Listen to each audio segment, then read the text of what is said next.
नमस्कार, झारखंड समाचार में आप सबों का स्वागत है। आइए जानते हैं झारखंड की छोटी बड़ी मुख्य खबरों को। इससे पहले आपने चैनल को सब्सक्राइब नहीं किया है तो प्लीज चैनल को सब्सक्राइब कर बेल आइकन को प्रेस कर दीजिए ताकि खबरों का अपडेट आपको मिलता रहे। आइए बढ़ते हैं खबरों की ओर। 17 जनवरी से खतियानी जोहार यात्रा का सेकेंड फेज शुरू, 6 जिलों की होगी समीक्षा। झारखंड के मुख्यमंत्री हेमंत सोरेन आगामी 17 जनवरी 2023 से दूसरे चरण के खतियानी जोहार यात्रा पर निकलेंगे। इसके तहत 6 जिलों की समीक्षा भी करेंगे। सीएम श्री सोरेन को कोल्हान के 3 जिलों में इनका प्रवास होगा तथा जनसभा को संबोधित भी करेंगे। इसको लेकर कोल्हान से झामुमो के 5 विधायक रांची स्थित प्रोजेक्ट भवन में मुख्यमंत्री हेमंत सोरेन से मिले। खतियानी जोहार यात्रा को लेकर मोहनपुर विधायक समाज कल्याण मंत्री जोभा मांझी, खरसमा विधायक दशरथ गोगराई, चक्रधरपुर विधायक सुखराम उरांव, चाईबासा विधायक दीपक बुर्वा और मझगांव विधायक निरल पूर्ति ने मुख्यमंत्री के साथ विचार विमर्श भी किया। इस संबंध में खरसावां विधायक दशरथ गोगराई ने बताया कि खतियानी जोहार यात्रा के दौरान मुख्यमंत्री प्रत्येक जिला में एक जनसभा को भी संबोधित करेंगे। इस दौरान विभागीय कार्यों की समीक्षा भी करेंगे, साथ ही योजनाओं का स्थल निरीक्षण भी होगा। झारखंड में कब होगी मैट्रिक और इंटरमीडिएट की परीक्षा, क्या बोले जैक अध्यक्ष डॉक्टर अनिल कुमार महतो, आइए जान लेते हैं।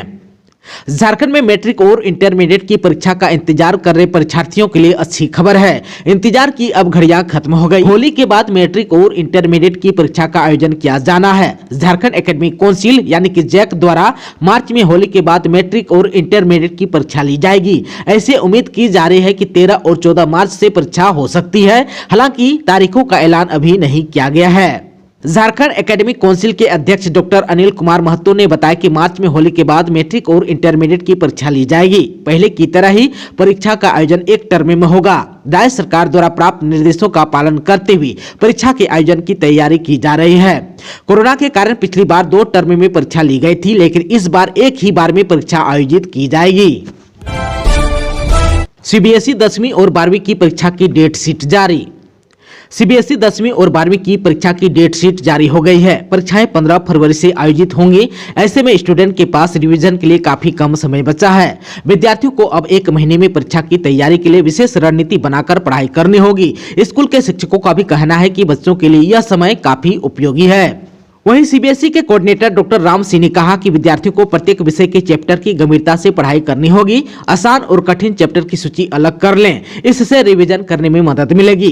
कठिन चैप्टर को चिन्हित कर शिक्षकों की सलाह से दोबारा समझने की कोशिश करें। इससे 1 महीने में बेहतर अंक के लिए अभ्यास किया जा सकता है। विद्यार्थी परीक्षा को लेकर गंभीर रहे। किसी भी विषय का प्रश्न पत्र आसान नहीं होगा। उन्होंने ज्यादा से ज्यादा सैंपल पेपर का अभ्यास करने को कहा। कैबिनेट के फैसले के बाद भी मिड डे मील में नहीं मिलेंगे 5 दिन अंडे। झारखंड के सरकारी स्कूलों के बच्चों को सप्ताह में 5 दिन अंडा देने का निर्णय फिलहाल प्रभावी नहीं होगा, यानी कि अभी बच्चों को सप्ताह में 2 दिन ही अंडा मिलेगा।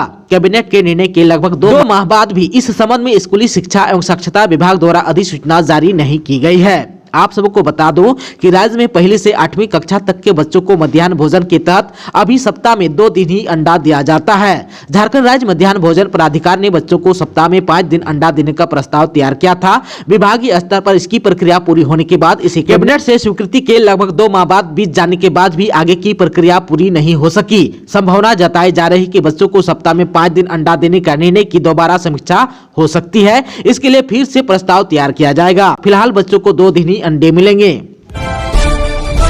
रांची के डीएसपीएमयू में अगले सत्र से नई शिक्षा नीति होगी लागू। अभी जो है पुराने पैटर्न पर होगा नामांकन। डीएसपीएमयू राज्य का एकमात्र विश्वविद्यालय बना है जहां नामांकन से लेकर पढ़ाई पुरानी पद्धति से संचालित हो रही है। वहीं बाकी विश्वविद्यालय में नई शिक्षा नीति के तहत नामांकन भी लिया गया है और वहां पढ़ाई भी उसी के अनुसार हो रही है। आप सबको बता दूं कि डीएसपीएमयू में नई शिक्षा नीति 1 साल बाद अगले सत्र से लागू की जाएगी। इसके लिए जो है यूजीसी के फाइनल ड्राफ्ट का इंतजार था, जो कुछ दिन पहले ही तैयार किया गया था। अब उसे देखने के बाद ही यहां नई शिक्षा नीति को लागू करने की तैयारी होगी।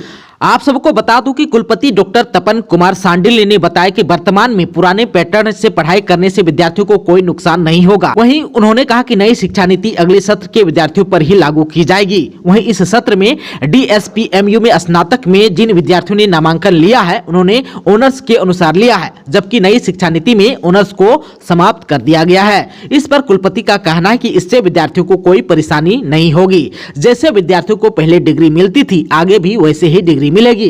कुलपति ने बताया कि नई शिक्षा नीति को लेकर विश्वविद्यालय में 8 जनवरी को बैठक होगी। इसमें UGC के फाइनल ड्राफ्ट को देखा जाएगा और इसके अनुसार ही तैयारी की जाएगी। झारखंड के 15 जिलों में बढ़ती ठंड को लेकर अलर्ट जारी।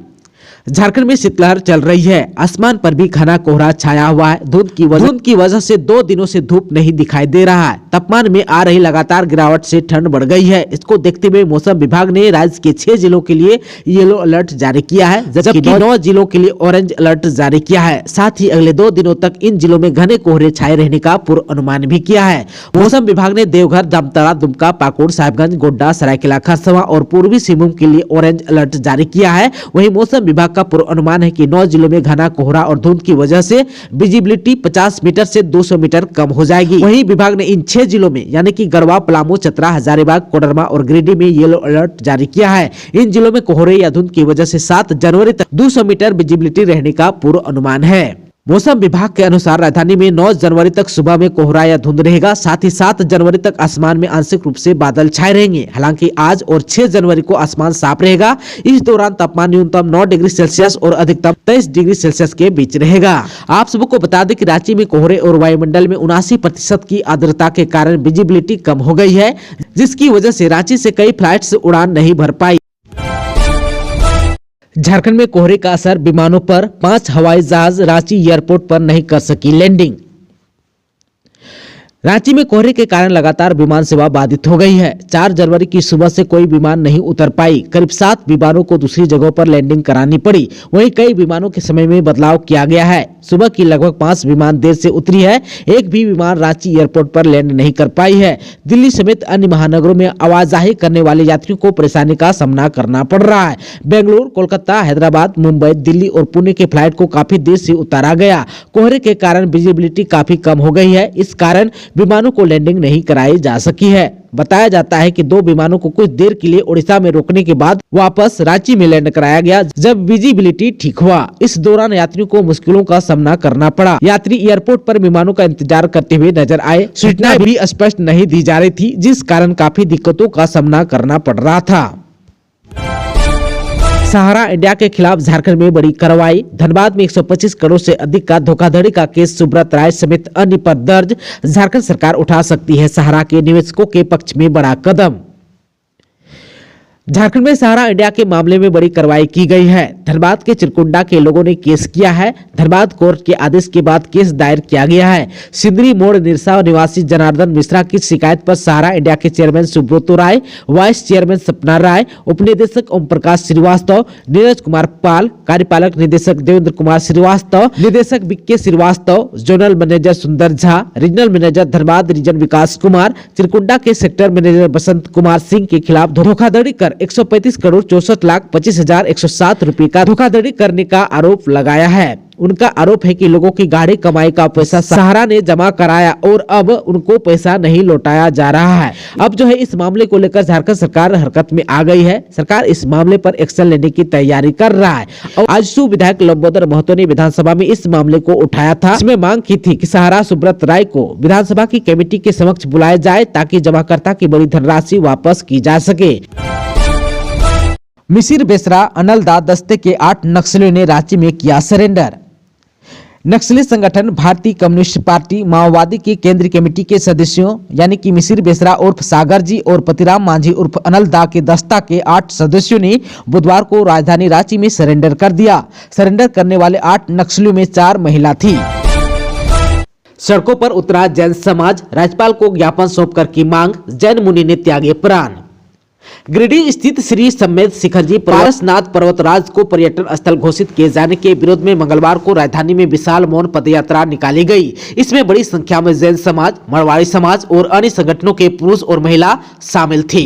दूसरी तरफ समेत शिखर की पवित्रता बनाए रखने के लिए जयपुर में आमरण अनशन कर रहे जैन मुनि सुज्ञ सागर महाराज ने मंगलवार सुबह 6 बजे अपने प्राण त्याग दिए। वहीं रांची में हुई मौन पदयात्रा में शामिल सभी लोग अपने हाथों में स्लोगन लिखी तख्तियां और झंडे लिए हुए थे। अपर बाजार स्थित दिगंबर जैन मंदिर से निकली यह मौन पदयात्रा मेन रोड, शहीद चौक और कचहरी चौक होते हुए राजभवन पहुंची, जहां राज्यपाल रमेश बैस के नाम ज्ञापन सौंपा गया। ज्ञापन में कहा गया कि विश्व प्रसिद्ध श्री समेत शिखर जी पारसनाथ पर्वतराज और मधुबन जैन धर्मावलंबियों का सबसे बड़ा पवित्र तीर्थ स्थल है। जैन समाज के 24 तीर्थंकरों में से 20 तीर्थंकरों ने इस पर्वत पर तपस्या की और मोक्ष प्राप्त किया है। इस जगह को पर्यटन स्थल घोषित करने से दुनिया भर में जैन समाज आहत है और समाज में निराशा का माहौल है।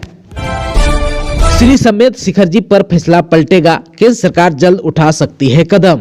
झारखंड में स्थित जैन तीर्थ स्थल शिखर जी को पर्यटन स्थल में बदलने पर शुरू हुआ विवाद थमने का नाम नहीं ले रहा है। झारखंड सरकार के फैसले के खिलाफ जैन समुदाय के लोगों ने मोर्चा खोल दिया है। इस मामले को लेकर जैन समाज के लोग देश भर में विरोध प्रदर्शन कर रहे हैं। सूत्रों से मिली जानकारी के मुताबिक अब मोदी सरकार इस मामले में हस्तक्षेप करने वाली है। जानकारी के मुताबिक मोदी जैन समुदाय के विरोध प्रदर्शन को देखते हुए मोदी सरकार जल्द ही इस बारे में कोई बड़ा फैसला ले सकती है। इससे पहले रविवार यानी कि 1 जनवरी को बीजेपी सांसद मनोज तिवारी के नेतृत्व में पार्टी के कई नेताओं ने प्रदर्शनकारियों से मुलाकात की थी।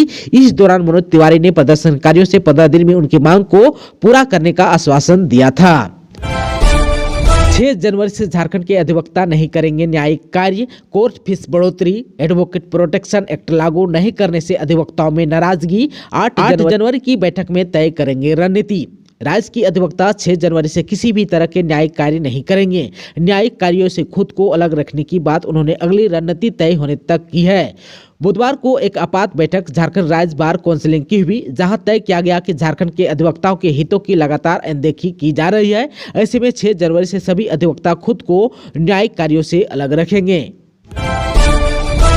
8 माह बाद जेल से निकली निलंबित आईएएस पूजा सिंघल, पति संग कार में बैठकर हुई रवाना, सुप्रीम कोर्ट ने दी जमानत। मनी लॉन्ड्रिंग मामले में आरोपित निलंबित आईएएस पूजा सिंघल को करीब 8 माह बाद बिरसा मुंडा केंद्रीय कारावास से रिहा कर दिया गया। उन्हें लेने के लिए उनके पति अभिषेक झा पहुंचे थे, जिसके साथ वह कार में बैठकर जेल से बाहर निकल गई। इससे पहले ईडी की अदालत ने पूजा सिंघल को रिहा करने का आदेश जारी किया था। इस दौरान पूजा सिंघल के अधिवक्ता ने कहा कि वह सुप्रीम कोर्ट के आदेश के अनुसार झारखंड छोड़ देगी, लेकिन उन्हें कुछ समय दिया जाए। आप सबको बता दो कि संभवतः आज रांची से बाहर जाएगी। इसके बाद कोर्ट का आदेश जेल पहुंचा और सारी प्रक्रिया पूरी करने के बाद पूजा सिंघल को जेल से रिहा कर दिया गया। आप सबको बता दो कि सुप्रीम कोर्ट ने पूजा सिंघल को 1 माह की अंतरिम जमानत दी है। अदालत ने यह शर्त लगाई है कि वह अपनी बेटी के इलाज के लिए उसके साथ रह सकती है, लेकिन वो रांची नहीं आएंगी जब तक कि उनके मामले में कोर्ट में सुनवाई न हो। सुप्रीम कोर्ट का आदेश ईडी कोर्ट में पेश किया गया, जहाँ से ईडी कोर्ट ने पूजा सिंघल को रिलीज करने का आदेश दिया। आप सबको बता दूं कि खुट्टी में उपायुक्त रहने के दौरान पूजा सिंघल पर मनरेगा योजना में घोटाला करने का आरोप है। दोस्तों, अभी तक आपने चैनल को सब्सक्राइब नहीं किया है तो प्लीज चैनल को सब्सक्राइब कर बेल आइकन को प्रेस कर दीजिएगा, ताकि खबरों का अपडेट आपको मिलता रहेगा। इसके साथ ही आज के खबरों में बस इतना ही। हमें दीजिए इजाजत। नमस्कार।